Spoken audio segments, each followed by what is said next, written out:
Akan tetapi hari ini kita menyaksikan negara dan pemerintah abai terhadap nasib petani dan nelayan kita.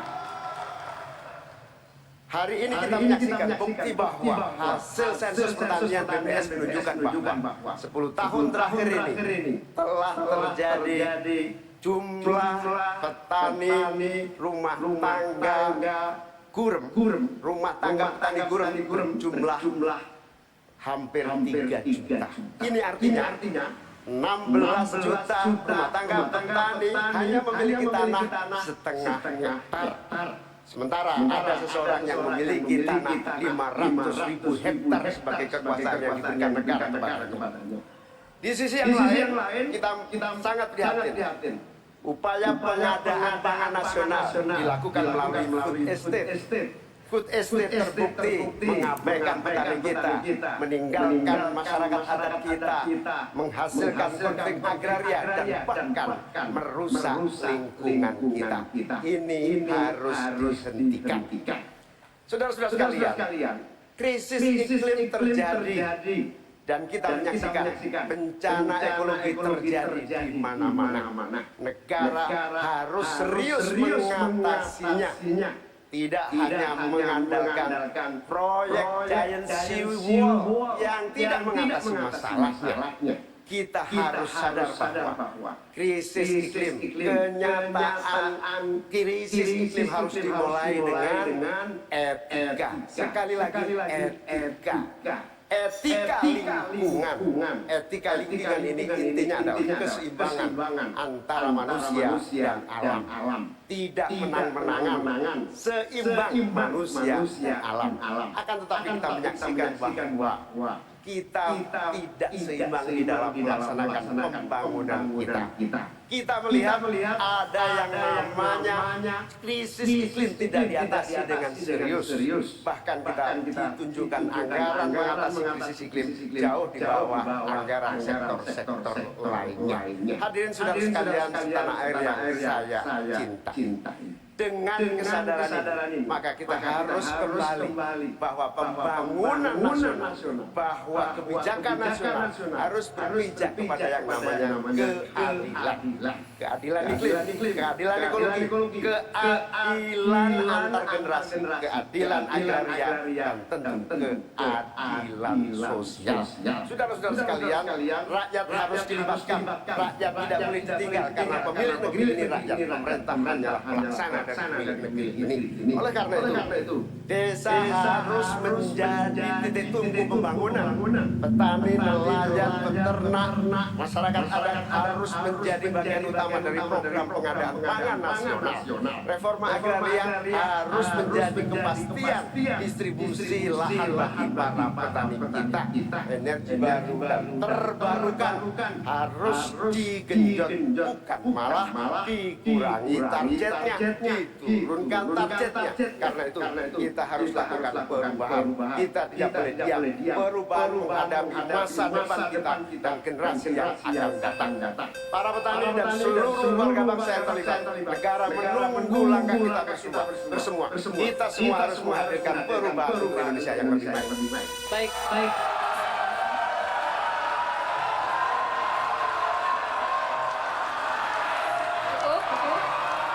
Bapak Ibu cukup. Nanti kita berikan waktu di terakhir ya. Kita lanjutkan Ibu ya. Tenang. Baik, terima kasih Bapak Muhaimin Iskandar.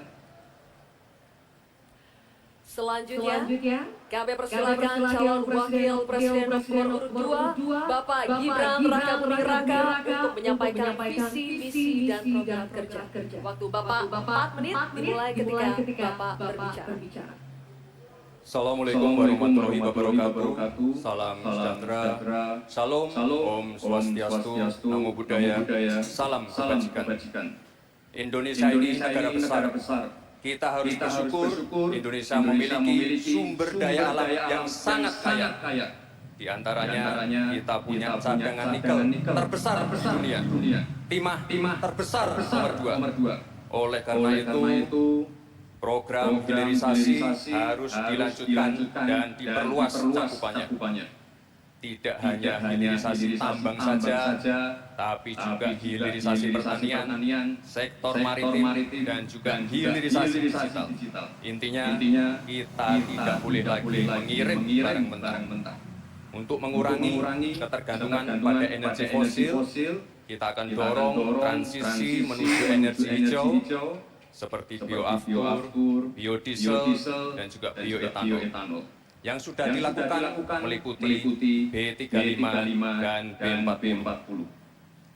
Potensi energi baru terbarukan kita juga luar biasa sekali. Bisa mencakup 3.686 gigawatt yang meliputi energi surya, angin, air, bioenergi, dan juga panas bumi. Oleh karena itu, kerjasama Pentahelix wajib untuk didorong.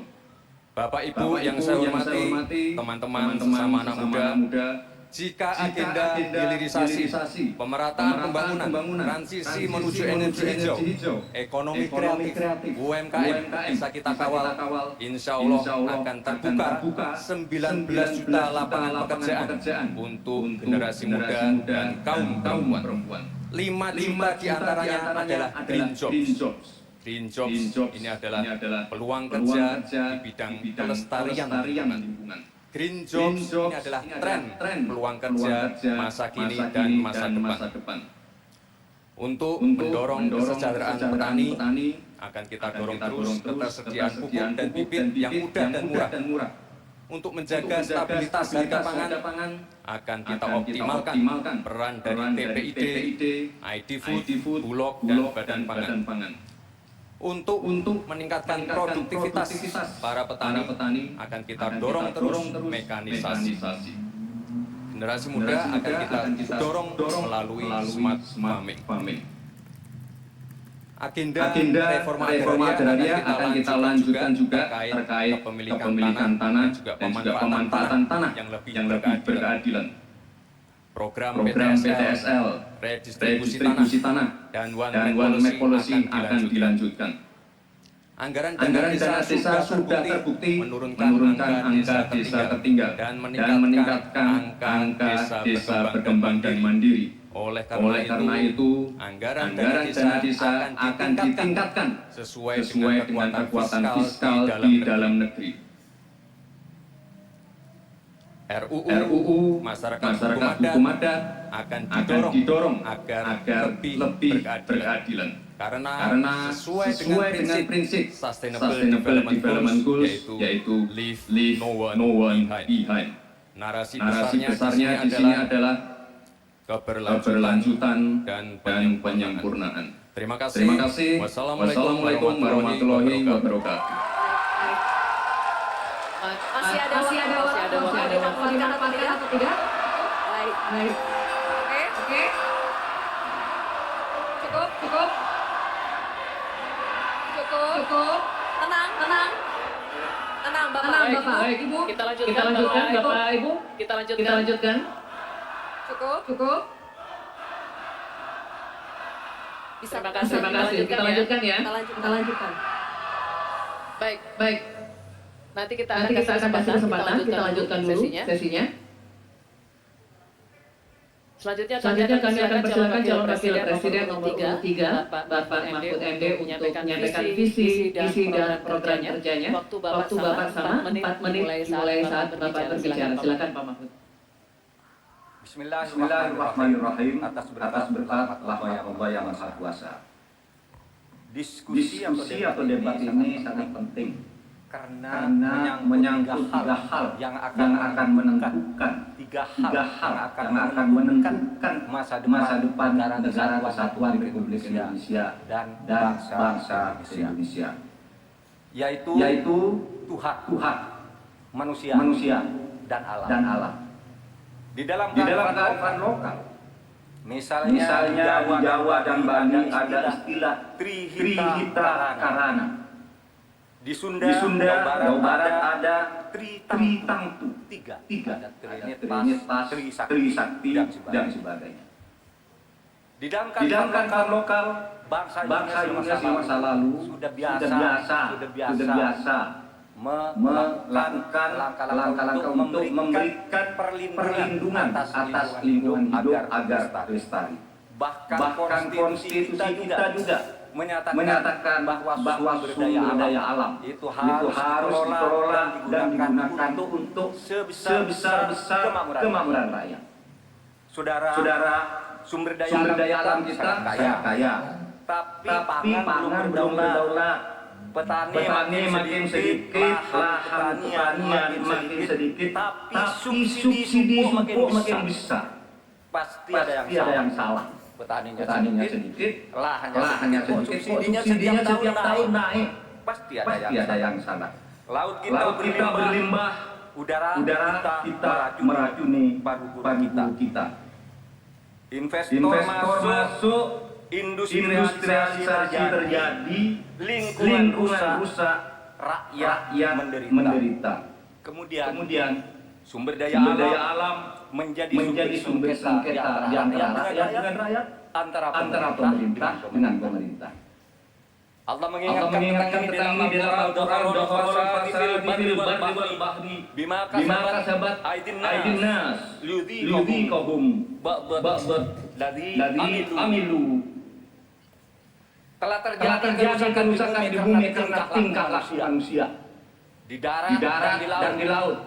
Ini ditunjukkan oleh Allah agar manusia sadar bahwa mereka telah membuat alam di negaranya yang dikuasai seharusnya oleh bangsanya. Saudara, saya katakan ini tidak mudah, tapi hanya dua komitmen dan keberanian. Pada 16 Juni 2011 sebagai ketua MK, saya sudah mengatakan apa-apa yang diperlukan untuk ini. Saya membuat vonis tanggal 16 Juni bahwa sumber alam itu untuk memelihara rakyat ukurannya ada 4. Satu, pemanfaatan. Dua, pemerataan. Tiga, partisipasi masyarakat. Dan kemudian juga penghormatan terhadap hak yang diwariskan secara luhur kita. Kami akan gunakan empat tolok ukur itu. Tetapi saya tidak melihat pemerintah melakukan langkah-langkah apa sih yang diperlukan ini untuk menjaga kelestarian lingkungan alam kita. Maka kami punya program petani, bangga bertani di Laut Jaya, nelayan sejahtera. Jangan misalnya seperti food estate yang gagal dan merusak lingkungan yang benar aja. Rugi dong kita.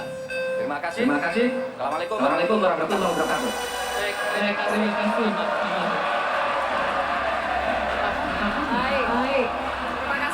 Kepada calon wakil presiden kita dan hadirin sekalian ini bisa memberikan apresiasi kepada calon presiden kita.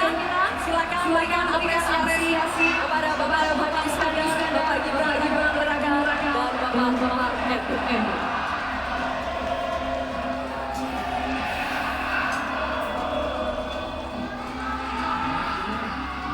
Baik.